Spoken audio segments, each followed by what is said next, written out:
Il va falloir qu'il vous respectiez un cahier des charges, on va vous dire il faut que vous ayez un vide sanitaire, il faut que vous installiez votre système électrique à plus d'1,20 m de hauteur, etc., etc., etc. Par contre, à quelques mètres, là, sur la zone rouge, là, ça devient complètement inconstructible.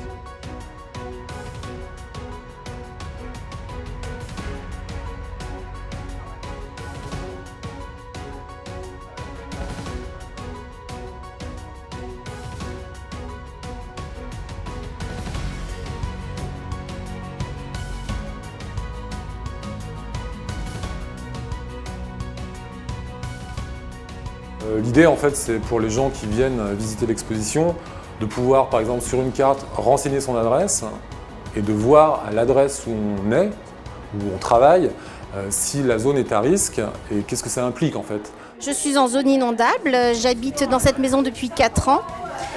Je connais bien la région du Val-de-Saône. Mes parents habitent à Fleurieux depuis une vingtaine d'années. Et voilà, j'ai le souvenir de quelques années d'inondation où l'eau s'est infiltrée par les caves mais n'est jamais arrivée jusqu'à l'habitation.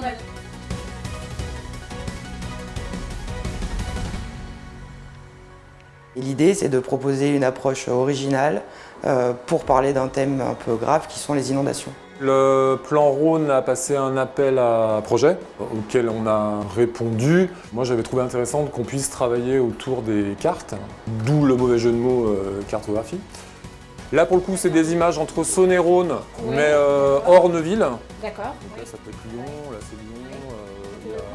L'exposition, elle est aussi faite pour garder une mémoire de ces choses qu'on oublie assez facilement. Et donc, c'est sans forcément faire peur, mais simplement dire que ça existe et ce qu'il faut en savoir, en fait, tout simplement.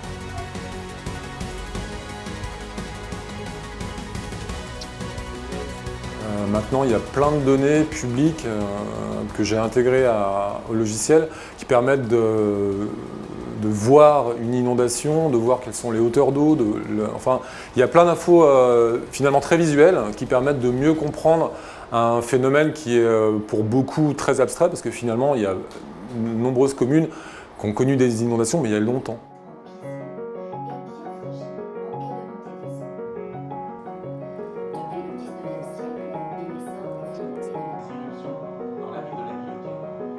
L'idée, c'est de montrer comment les villes, comment l'État, comment les pouvoirs publics ont essayé de répondre à deux grandes crues qui ont marqué le 19e siècle, qui est la crue de 1840 et 1856, et qui ont été deux électrochocs à l'époque, qui ont enclenché toute une série de décisions. Donc ça, c'est un peu le départ du film, et on l'emmène jusqu'en 2003, à la dernière grande crue du Rhône, qui a fait beaucoup de dégâts, notamment dans le Rhône aval, et qui a débouché aussi sur la mise en place du plan Rhône.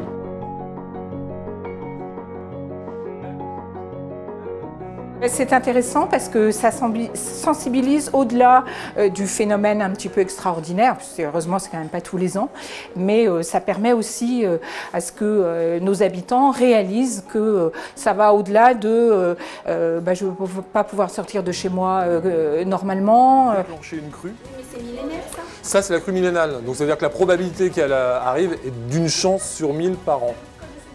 Voilà. Donc c'est pas impossible, mais peu probable.